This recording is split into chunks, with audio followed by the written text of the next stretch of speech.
Welcome back to Beyond the Wrench. My name is Jay Goninen, and I am your host. On today's show, we have a special guest that's been with us multiple times before, George.arrants from the ASE Education Foundation. If you haven't watched George in action in the past, I think you'll be pleasantly surprised with his candor and good personality and just overall insights on the industry. How are you today, George? I'm vertical, and you, Jay? Vertical, and I think so. As I'm bringing you on here, I'll fill the guests in or the listeners in on kind of a little bit of a story that we tried to record a video a couple of weeks back when we were in Dallas at a conference together, and for you and I to try and record a 90-second video took quite a long time. And I was not standing vertical because my ribs hurt so much from laughing. I was keeled over most of the time, and I think my ribs still hurt to this day. We only took 46 takes. You know what I mean?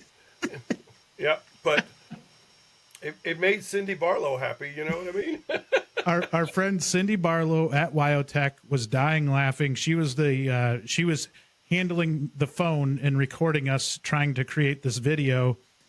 And it was so much fun. We had a blast, and actually, we were down there for HDA Truck Pride to do a conference roundtable, and it was a really fun roundtable. It was a little unique. I really hadn't been a part of a roundtable like that, but there were 5 of us up on stage and talking about a variety of different industry types of things, just like we're going to do on this podcast today. But that was a blast, wasn't it?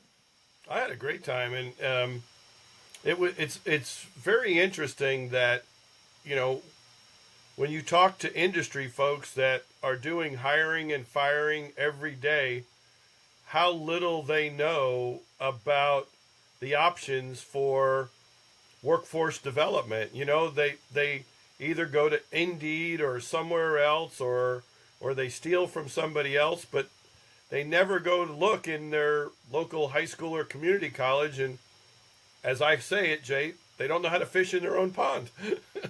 It's a solid point. And I think those conferences are always so cool because it's not only us that are answering questions that they have and presenting to them, but some of their best practices in the audience were great too. You know, they'll bring up a point, and anytime, you know, I say it for a lot of the WrenchWay stuff that we do, but anytime that you can get a bunch of smart people in a room, some good stuff's going to happen as a result. And I think that was a great example of that, just because every single session we did was packed full of people. I didn't stay for the very, very last one. I was on a plane on the way back to Wisconsin by then, but the rooms were full. People were engaged and having great conversations, a lot of questions. And it was fun to kind of see these folks in these sessions really take it seriously and really want to learn.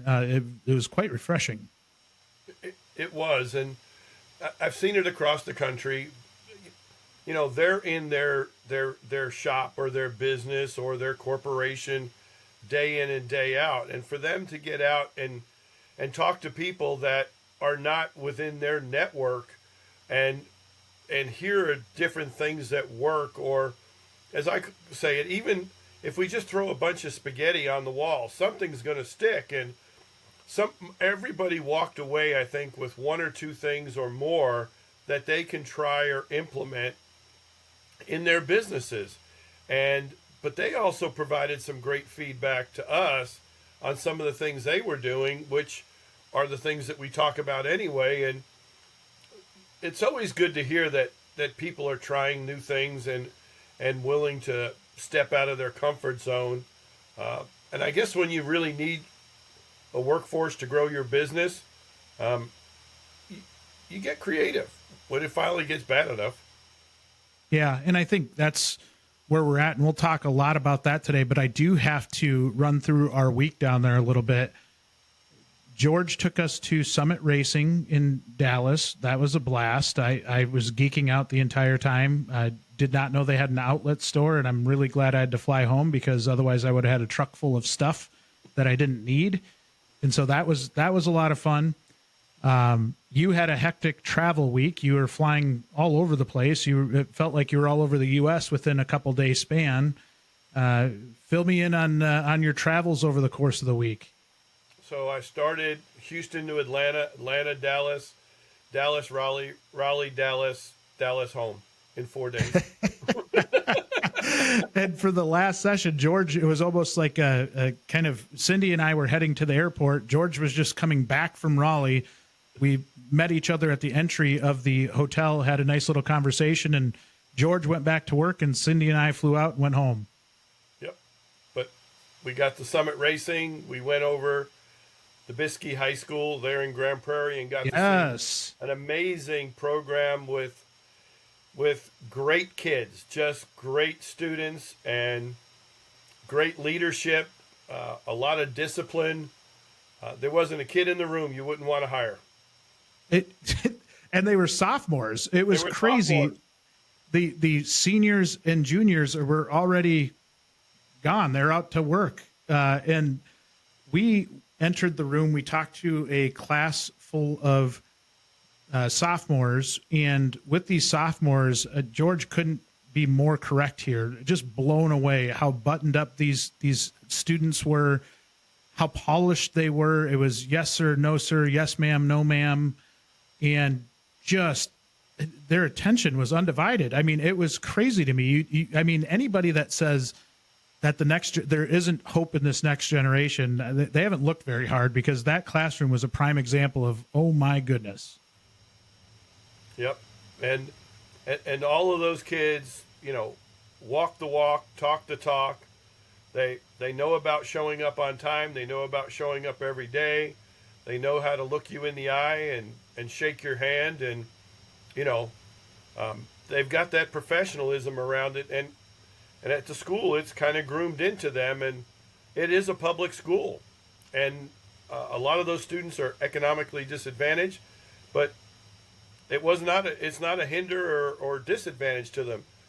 They all knew what their job was, and they had a pathway. That was what was nice.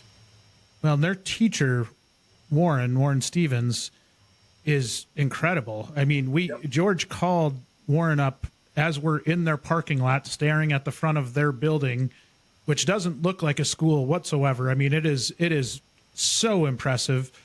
And George calls him up and says, hey, we're sitting in your parking lot. Do you mind if we stop in and say hi? And he couldn't have been more accommodating. Opened the door for us, let us in, showed us a little bit of the shop, got to talk to the students. What I thought was really cool was that they had a front kind of office area, a reception area for customers. And it was just like they were running a shop, and it was really, I mean, it was from a high school perspective, I couldn't have been more blown away. And the important thing is we came in unannounced, so they weren't prepared for us. We literally were in the driveway, allowed us in, and those kids were sitting and were excellent. Yes.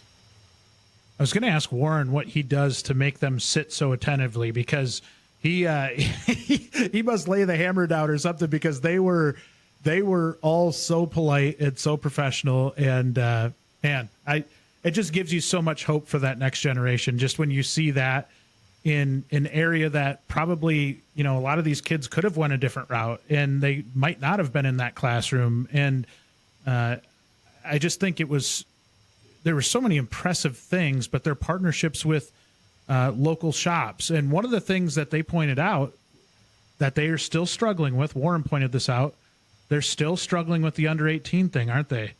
They're still, and we have the conversation every day, and, either we get the excuse, the insurance says we can't, and my thing is, do you know that, or do you think that? And until you call your insurance company, you don't know. But most of the major insurance companies you can hire as early as 16.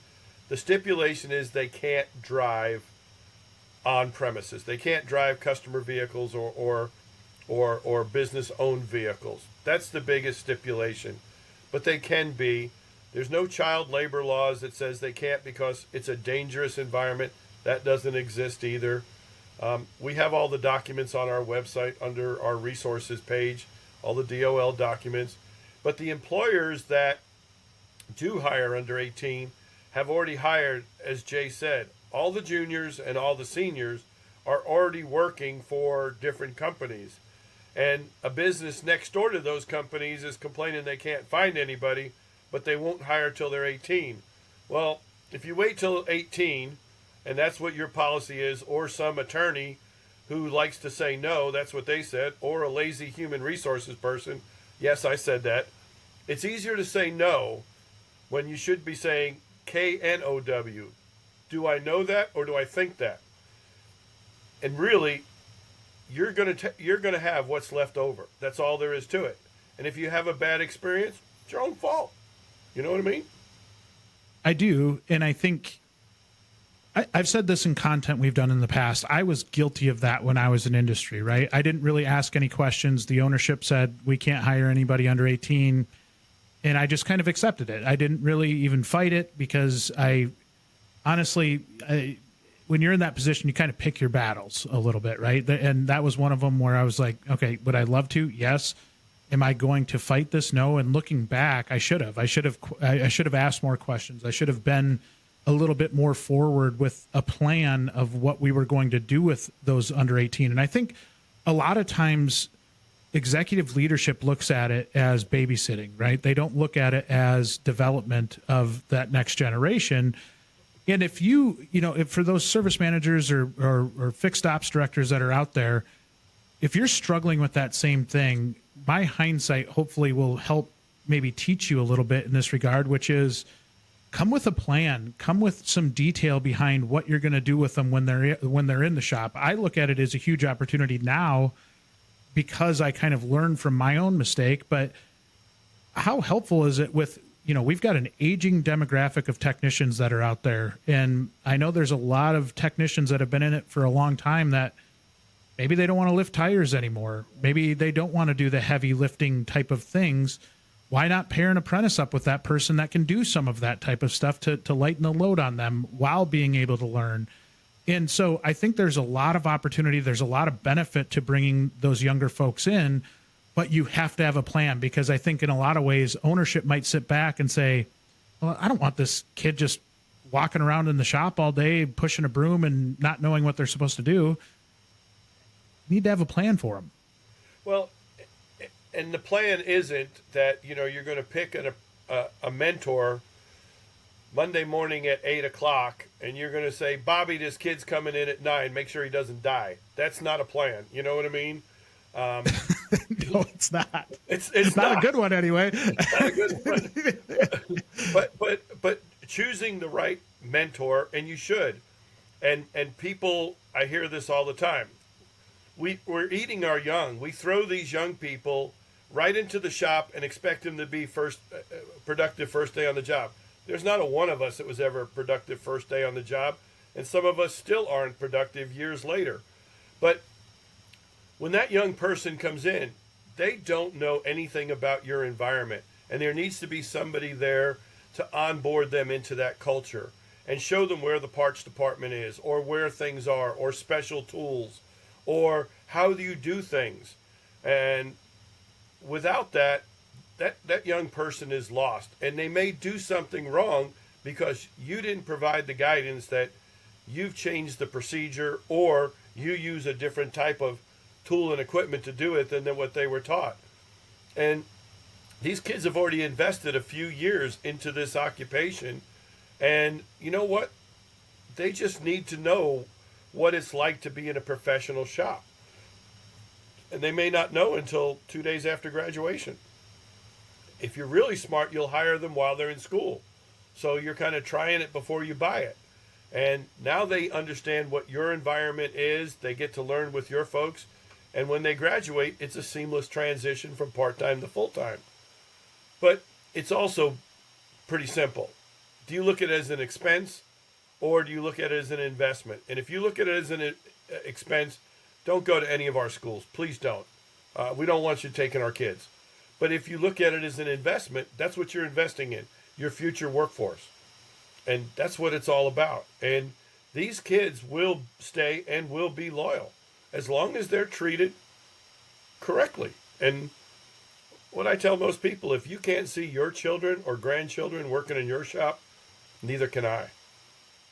It's interesting that you say that, because that is one of, to me, one of our biggest issues with the industry is that we don't have a lot of our really, really good technicians going out and selling the industry for us, right? In a lot of cases, it's a technician. I've heard this over and over and over again. Young tech comes in the shop. Their experienced tech that's been there for several decades says, kid, don't come into this. Go somewhere else. What do we do to solve that part? So what I usually say is pretty simple. If you're going to put a young person, or even if you have an experienced tech with a few years under their belt that are new to your organization, there still needs to be a buddy system to kind of help them understand the culture and where things are. But if you're going to partner a young entry-level person with somebody in your organization, first two questions you need to ask are pretty simple. One, do you like working in this industry? And two, do you like working for us? And if they can't say yes to those two things, move on. Shouldn't be mentoring. Right. Yeah, and, we shouldn't be mentoring. And you want somebody that's maybe 5 to 7 years in our industry, that's a year with you, at least a year with you. They don't have to be the best tech. They just have to be good and reliable. Also, somebody in your organization that already works with youth, either in Little League or Pop Warner or scouting or church, somebody who already does those things. That's who you want. And also recognizing them for being a mentor to growing your workforce. And most important, make sure they're not negatively financially losing by taking on the role of training your people. That person can't lose one penny of income because they're help growing your workforce. So there has to be a system in place. And each student or each young person is going to take a little bit more time or less time. But you're investing. And there's some great kids out there. They just need somebody to invest and take them under their wing. Just like somebody did to you when you were younger. It's that old adage, pay it forward. Now's the time to pay it forward. Yep. You hit on so many key points there. I think the one that I think is imperative is that you find the right mentor, because if you stick them with your best technician who doesn't want to be slowed down, doesn't want to be bothered with that, with the coaching side of things, and maybe they feel like they're being punished by doing so, or maybe they just don't have the personality for it, right? I've seen a lot of really, really high performers that aren't great mentors, and that's no offense to them. They're just really good at what they do, and it's hard for them to relate to that person that's just starting off. You got to find the right person. And I love the point that you make about having some level of background in coaching, or being able to have those traits that make a great mentor. You got to have some intentionality behind it. And hopefully that helps kind of be able to, hopefully that helps with the attrition rate, right? Like we hear the ASE stat all the time with the attrition rate within the first 2 years. And I think that's one of the things that is damning about our industry, is if we're just eating our young consistently, we're never going to turn it around. No. And the survey that you all did, when it came back that 42% of the technicians that you surveyed would like to teach. What does that tell you, the audience? It could be 30 or 40% of the techs in your shop would love to teach, but they can't afford to put down their toolbox and go to the classroom. Well, guess what? Make them a mentor. Guess what? It might help. The other thing, too, is some technicians now are being adjunct instructors. They're working part-time at their local community college. They're giving back. And you as an employer, if you have people like that, you should be recognizing them for that contribution to the community, to making sure that those people interested have a quality instructor. And if your people are adjunct instructors, that means they're normally teaching night class. And those are the students that are already have a daytime job. They're trying to better themselves. And it's important that those people are truly taken care of by quality instructors and technicians that want to pay it forward.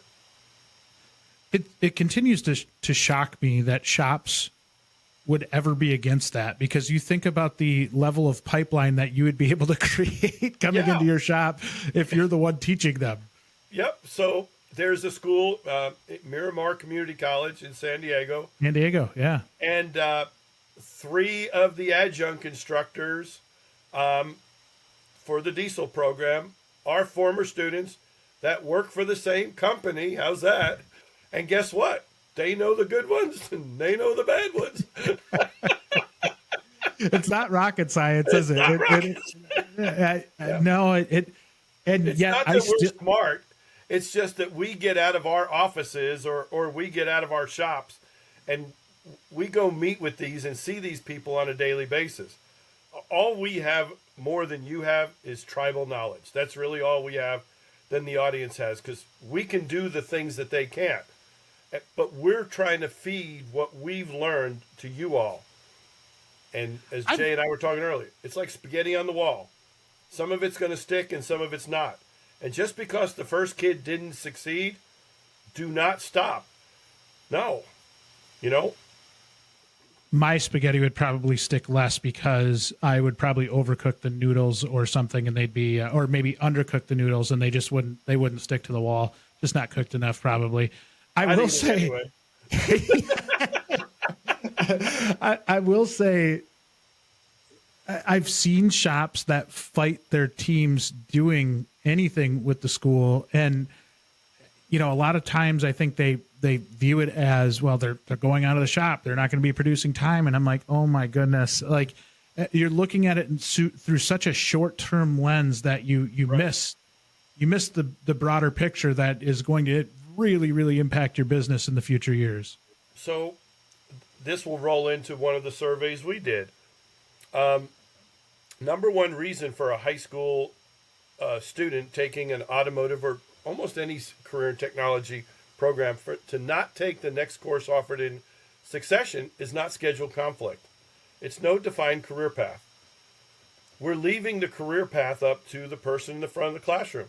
And that instructor may be a great instructor, but if they've been out of our industry for a decade or more, they may not understand the career path. And for this generation, the career path, unlike us gray hairs and no hairs, is not 10, 20, 30 years. It's 6 months, 12 months, 18 months, 2 years. What do I got to do to make the next level? And then also we asked them if they had guest speakers, and they said yes. Number 1 is private for profits. Okay. Number 2 is community colleges. Okay. Number 3, sadly, is employers. You that are employers, you're not in front of them. They don't know who you are or your brand. Number 4 is the military. Really sad. Number 5 is former students. If you've got former students from your local auto tech program or your local community college or your local tech school, that means they walked those halls. They sat in that seat. Why not have that person go be a guest speaker? They don't want to listen to somebody like me. They want to listen to somebody who looks like them, talks like them, and been where they are right now. And that's the way to drive your brand and what you believe in your culture. And that's the way to open the door for your future workforce without really a whole lot of effort. Hey, by the way, you're shortchanging yourself there. You said they wouldn't want to listen to you. Are you kidding me? Everybody wants to listen to you. No, they don't. Just ask my wife. Now, my granddaughters, they love me. But they're still young enough that they don't know.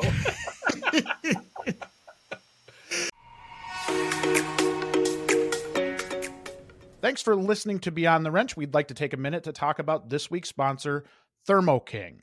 Look out your window. Within minutes of being on the road, you will likely see a Thermo King refrigeration unit on a commercial vehicle. As the worldwide leader in sustainable transport climate control solutions, Thermo King is the heartbeat of the global cold chain. Our technology helps bring fresh food and other perishable items to communities around the world. Technician talent is what keeps such important assets moving. By joining a local Thermo King dealership, you become part of an elite team of technical talent and get to experience working with premium products. Each Thermo King dealership is family owned and operated, offering a smaller company work environment backed by the training and support of a global industry leader. Thermo King dealers hire the best talent in the industry because we believe the world needs and deserves freshness. Think you have what it takes? We would love to have you join our team. Visit WrenchWay now to see openings in your area. So let's talk about the health of these programs in general. One of the major factors or major things that I'm hearing right now is the impact that the shortage of teachers is having on the industry. And I'm hearing more and more and more about it. It's one of those things where you kind of see the smoke at first and you kind of hear a little bit about it. And then all of a sudden, as you start talking to these schools more and more, it's having one heck of an impact on our industry right now. And it's a great point. I hear people say all the time, we have programs closing all over the place. Do we really? And a lot of times if we do, it's because an instructor left and they couldn't find somebody to replace them. Now, if the local industry and advisory committee knows early enough that that person is going to transition out, we need to get together and try to find somebody within our organizations. And how many of you may have technicians that are in their senior years, sort of like me, but still have the opportunity to give back to our industry, and we may not be able to turn our wrenches as fast, but maybe suggest that transition. That's what we talked about earlier, an adjunct instructor, being a part-time instructor. But that's where the programs are going to get saved, because most of the instructors, unfortunately, look like me, but we did find out that most instructors that were instructors, they were asked by their former instructor to take over the position. And if you would lose a technician to being a teacher, don't look at it as a negative. Look at it as somebody that left your business, is now in the classroom, and knows your culture better than any other business in the community, and probably can promote your company and organization and help you create a pipeline that you didn't have before. But there are certain technicians and there's certain people that we're at that point in our career, or we want to transition out, or our children are growing and we want to spend more time with them, that work-life balance. And we get the summers off, we get Christmas, we get Thanksgiving, we get spring break, all of those things. And if we have our spouse and we have a dual income, we might be able to make it work. But those of you that are technicians that want to pass on your trade, like Jay said, look around. There are some positions out there, and there's some amazing and beautiful facilities that are state-of-the-art, with state-of-the-art equipment and a really good work environment. Now, transitioning from technician to instructor, I'm going to tell you, my first time doing it, I was much younger.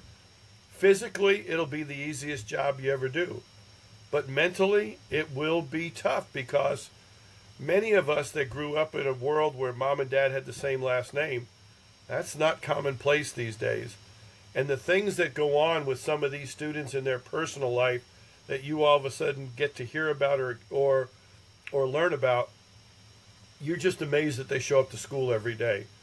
But sometimes you're the reason they're going to show up to school every day. And that says something about you making that transition. And I'm very blessed in my life right now. I get to impact the lives of people I'll never meet, and change lives. And somebody pays me to do it. Doesn't get much better than that. Jay's the same way. There's a lot of us that we're doing the things we're doing because this industry's been good to us. We want this next generation to understand it's good for them too. Yeah, and I think, again, so many good points in what you're saying there. And I do hope we as an industry get to the point to when we have that technician that shows some form of desire to teach, that we raise our hand and say, hey, I've got somebody that might be interested in this open teaching position. Because similar to what you said, I see this scenario happen quite a bit, which is a teacher's going to retire, and a lot of times they're either the only teacher of that program, or maybe they've got one sidekick, right? Yep. That teacher retires. The school puts a half-hearted effort into trying to find a replacement. Yep. In the meantime, interest falls off in the program because there isn't a visible teacher that you can actually sign kids up to go to that class. Right. And then eventually it just becomes a really expensive program that doesn't have a whole lot of interest. And you make it really, really easy for the administration at that point to say, why do we have this program? Yeah, let's make it a dance studio. Yep. I'm going to shout out to a company, McKee Foods in Arkansas. Years back, their local high school, they actually took one of their technicians, a gentleman I know and have a lot of respect for, and basically gave that instructor to that school for a couple of years to develop a diesel program in that high school. And that individual stayed as a company employee of McKee Foods. My hat's off to the company and the family that runs that company. And then they transitioned that individual and then brought him back into the company and other stuff. But this is where a company really put their money where their mouth is. They were going to help their community, and they had the ability to just loan a technician for a couple of years till the program got up and running, and also give them time to find somebody themselves. And there's probably other things like that happen around the country that we haven't heard of. But even if you just start off as an adjunct instructor at night at your local community college and just see if you like it, or if you're a good employer, maybe send a tech out once a month to do a class at your local school of some of the latest and greatest stuff that you're doing in your shop or in your dealership. Those different things and the technology from a technician's point of view. Give people a chance to, once again, try it before you buy it.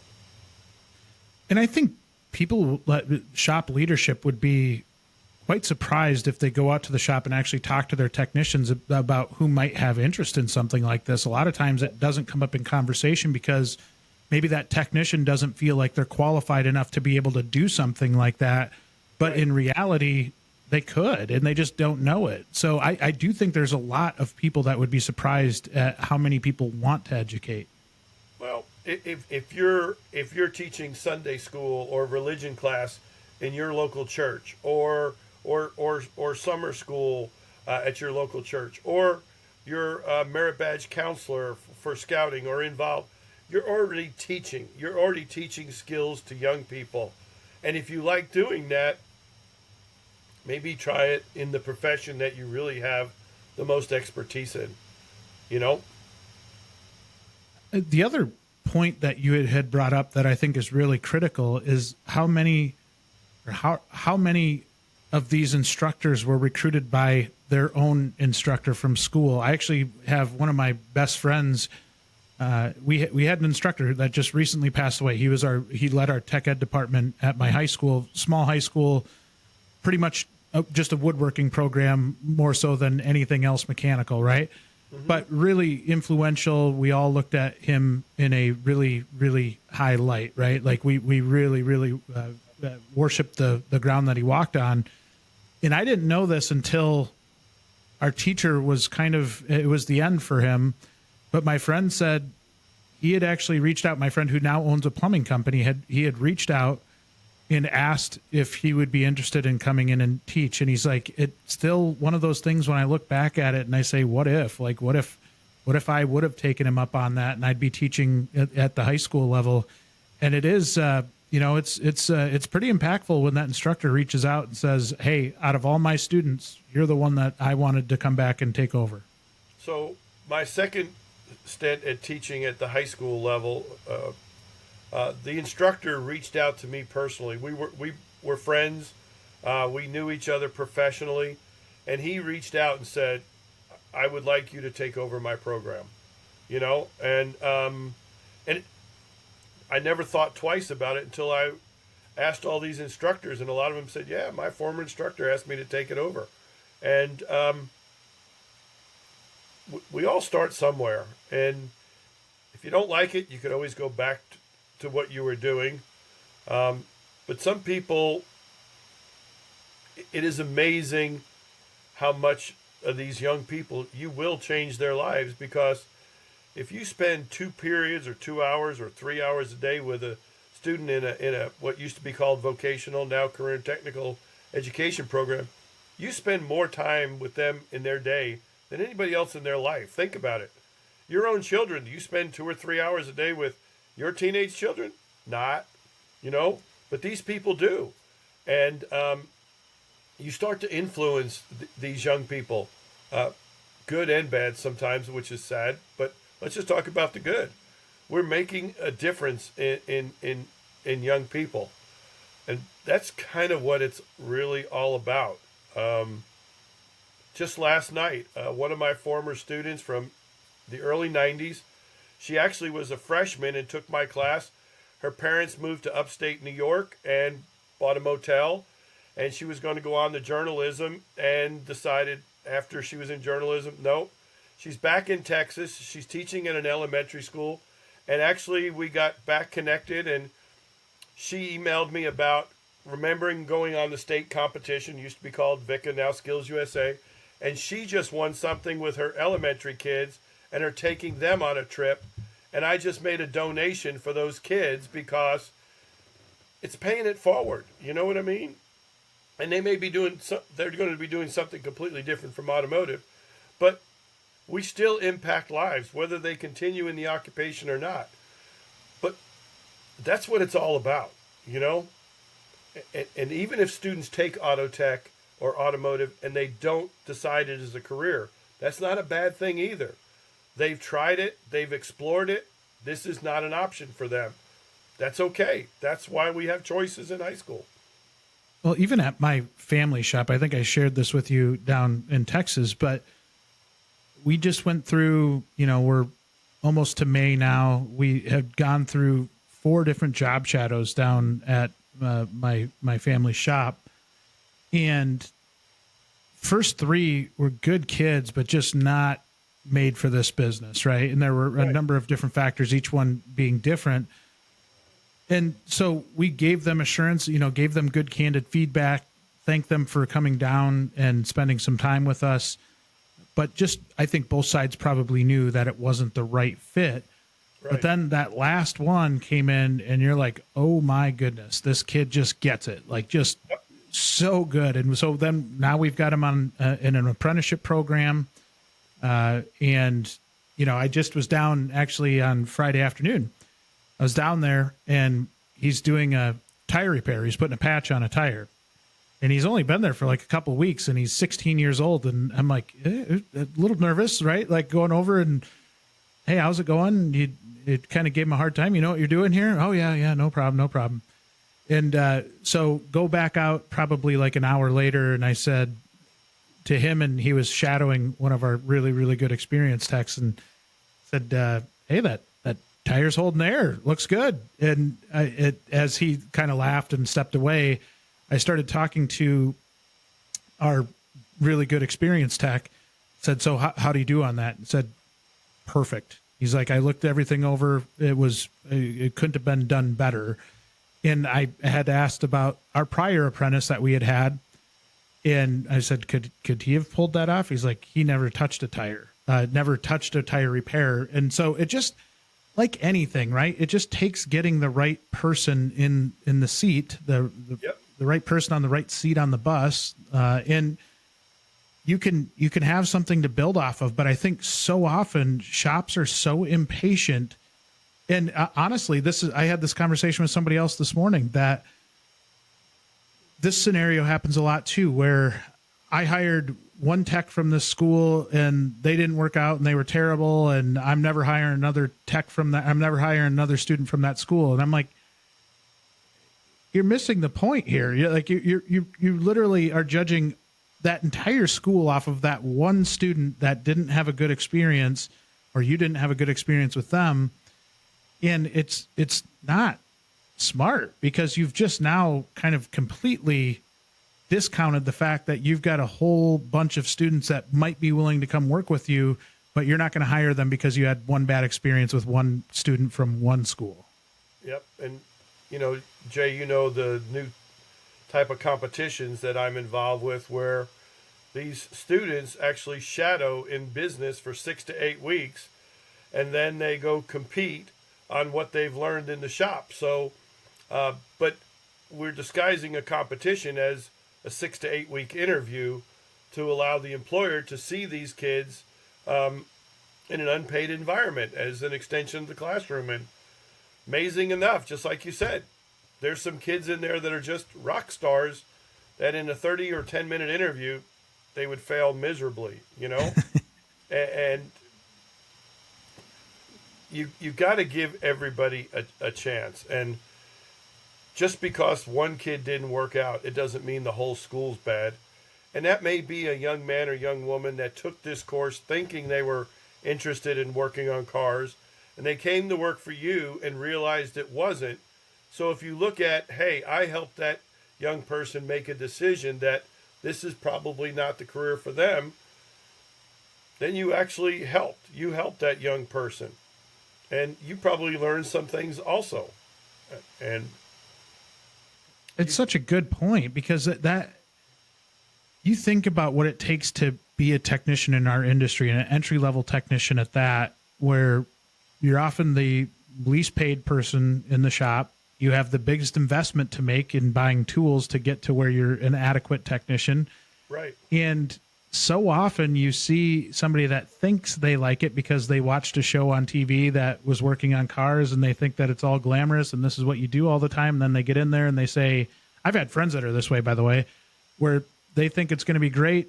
They get into the industry and they're like, this wasn't what I signed up for. And then they're gone, but now they've got a $7,000 toolbox and a bunch of tool debt and a bunch of student loan debt, and they shouldn't have been here in the first place, right? And we Right. can do all of these people such a favor by just getting them some work experience early, so that they don't make a bad decision, or hopefully they love it and they make a good decision, but at least everybody knows where you stand.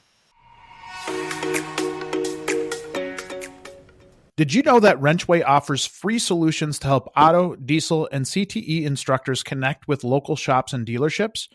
Nearly 700 schools across the country have used WrenchWay to successfully get resources and support for their classrooms, such as tool and equipment donations, advisory committee members, shop tours and guest speakers, and much, much more. It's an easy way to bring education and industry together to promote and improve careers in automotive and diesel. There's no obligation, hidden costs, or fees.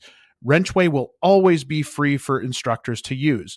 Visit wrenchway.com and click on the For Schools link under Solutions to learn more and sign up. Direct link is in the show notes. So one of the things that we've learned over the years, that those students that are involved in any form of work-based learning, co-op, internship, apprenticeship, while they're in school, if they like it, they stay with us for decades. It's the kids that only take that auto shop in their high school or community college and never seen the inside of a shop before. They graduate on Friday and go to work for you on Tuesday. We lose about 41%, 20% at graduation, the other 21% the first 2 years. It's either you're eating our young, or they didn't understand the occupation or the expectations. So any form of work-based learning, paid or unpaid, shadowing, all of those things increases that person's knowledge of what is expected. But then if they decide to stay and you like them, they're going to be around for a long time. They really are. Yep. Can you walk me through that stat a little bit more? Because that's one that we try to bring attention to as much as we possibly can. We call it out from trying to always call out ASE and the Education Foundation on the great work you're doing on some of these surveys, and a lot of this just, trying to get a better grasp of what's going on in the industry. That is one that I think when we talk about it is alarming to people, right? That we have that level of attrition that early on in a career, and we work so hard as an industry to get these folks into the industry. But then if we're barely keeping a hold of half of them coming in, I mean, that doesn't speak very highly of our industry. So and once again, those are the ones that were not involved in work-based learning. The one in work-based learning, but a high percentage of our kids don't, because you won't hire them until they're 18. But here's the other part, and the presentations are on our website, ASE Education Foundation.org. Under resources, all the way to the end, there's 2 surveys, 2018, 2021. But if they leave our occupation, most of them are going to another occupation that requires them to work with their hands. They're just not staying with us. So what does that say? They were interested in us. They invested in us. They wanted to be in our industry. And somehow or another, we screwed it up. Or we didn't give them the opportunity to really explore the industry from our perspective, because we were worried it was going to cost us a few dollars. Or, like you said, Jay, you had 3 of them that didn't work out, but the one that does, it's worth it. It really is. And we're doing a disservice to these students. The other thing that we've learned is that a high percentage of students in post-secondary, community college, and technical school programs didn't take it in high school, which is strange, because we're all saying there's this pipeline between high school and post-secondary. Well, there's a big pipe, and it's a big leak, and it's ugly. But a high percentage of them. And then we asked them if they actually had automotive while was the course offered in their high school, and about a third of those said yes, 2/3 said no, but they didn't take it anyway. So this year's survey, we're going to deep dive that if it was offered in your school, why didn't you take it? And one of the reasons we think it is driver's license. For some reason, this generation doesn't want a driver's license, or they can't get it before 18 because nobody will sign for them, or they can't afford the driver's ed or whatever. We're seeing a lot of this in metropolitan areas where no driver's license, and it's difficult. So, but we at the foundation, we work with schools, whether you're accredited or not. We're going to work with you. We're going to help. We're going to work with local communities. The biggest conception is ASE certification has nothing to do with program accreditation. And I know all the people are going, what did that idiot just say? And program accreditation, all it is saying is that your program meets national standards. We're accrediting your program, a third party, to national standards to ensure that that program has all the resources that program needs to properly prepare a young person to come to work for you. And it's called ASE accreditation. Now, ASE certification is the certification of technicians. There's nothing in that process that says that when a student completes the program, they're going to be ASE certified. We do require ASE certifications of the instructor, but we're accrediting programs to national standards. So whether your organization recognizes ASE certifications or not, that has nothing to do with accreditation. But you as a personal and professional taxpayer in your community, don't you want your program to meet national standards? And if they do, if your program's not accredited, you need to ask, and other business members in your community, why is it not accredited? Now you'll hear a lot of excuses, and they are excuses. But it helps the administration, the instructor, and most importantly, the industry advisory committee to ensure that that program is teaching what you need and have the resources they need, and spending your money properly to prepare a young person properly to come to work for you. That's what it's really all about. It gives some level of professionalism to that program too, or some credibility to that program, because George and I talked about this. We've talked about this several times at this point, but there are a lot of times where maybe that administration doesn't look at that program as something that they're all overly interested in, right? They might not respect that program, and if it helps bring some level of respect, and it does, I mean, it really does, when you have accreditation or you have that badge, right? When you have those posters hanging in the classrooms, and I think it just brings some level of structure and respect to that program that maybe they wouldn't get otherwise. And those of you that are either owners of your businesses or technicians, administrators don't know what we do for a living. They think we just fix cars. That's all they think we do. They don't understand about the technology and the income that can be earned. And thank you to WrenchWay and all the stuff it did on the income. They don't. And administrators, they got to deal with every program and every course in their school. And you remember when you were in school, some of them were running around with their hair on fire. They have English, math, science, chemistry, and then they have this auto tech and cosmetology and wood trades and blah, blah, blah. They don't. That's where they rely on the advisory committee, the industry, the local businesses, which is the cornerstone of our accreditation, to provide feedback, but more importantly, explain to them what our industry really does and how young people can advance in our industry. And many of you going to listen to us, God love you, but you started off either sweeping floors or some other, and now you own your own business. In 1977, I was in a two-bay gas station, Exxon gas station, in North Brunswick, New Jersey. Today, I'm sitting in front of you all. Our industry has no limitations. We have a career lattice and not a career ladder. And the thing is, there's unlimited opportunities, and many of us have experienced it. Why shouldn't we help this generation also experience it? But we have a national concern with a local solution. Get involved. And if you're not involved in your program, you are part of the problem. Amen. What were gas prices in 1977, George? 48 cents. 48 cents. And were you full service? We were full service. So in New Jersey, it was full service. It's still the only state that's full service. Oh, I it don't still want to live is. there. It's, the best thing coming out of New Jersey is I-95 South. And don't anybody beat me up, but you'll get over it. But anyway, yeah, all the gas stations are still full service to this day. Yep. Only a Jersey person could say that without just taking absolute torture. Yep. And do you know why New Yorkers are always in a bad mood? Because the light at the end of their tunnel is New Jersey.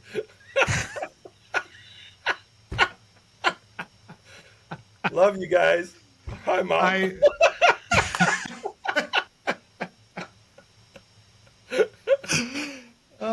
Now that we've offended the greater Northeast, we'll move.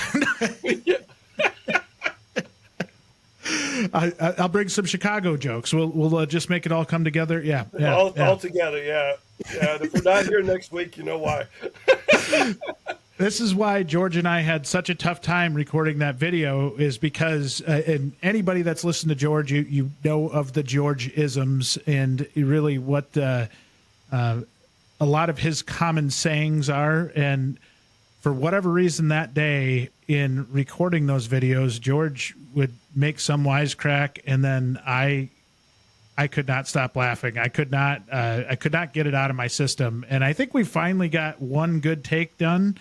But so they say, and I'm still not 100% sure. I don't know that I actually ever watched the final video. So it might be terrible. I don't know. I don't care. I don't care.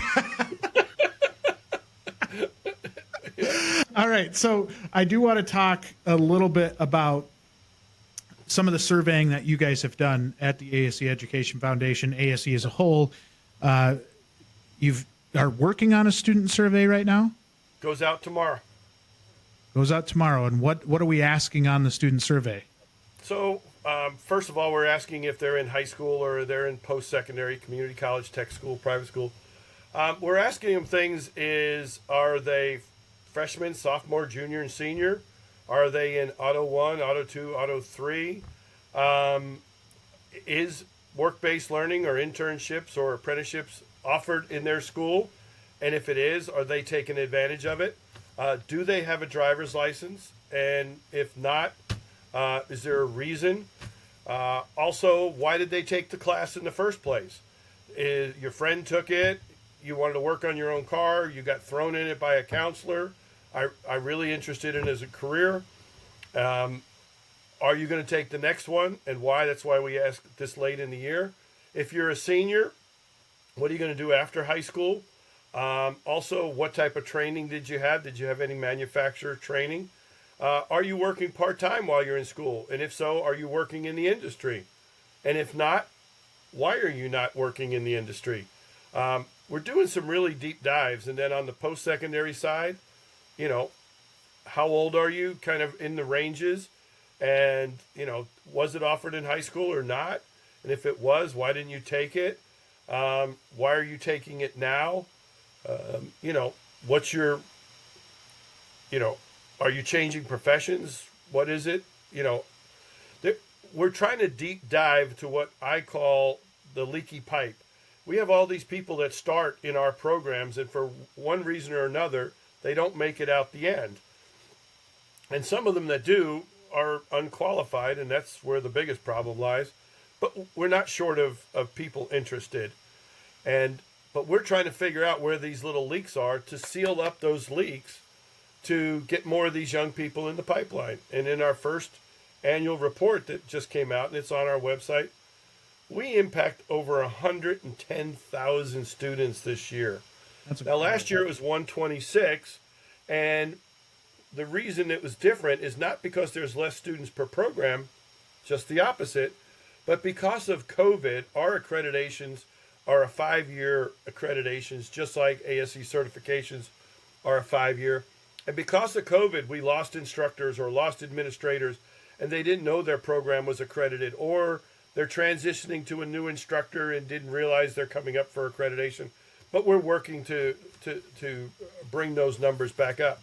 But what we did find is the average number of students per program continues to go up year after year. That means more people. And since we're impacting 110,000 plus, and we only make up about 45% in the total country, you can do the simple math. There's nearly 250,000 students taking auto, collision, and truck. So if somebody tells you this generation doesn't want to work with their hands or not interested, they're lying. Or they're just trying to get you to do something else, but it's there. And what we're trying to do, Jay and his organizations and many, we're trying to keep those students that are interested in the pipeline.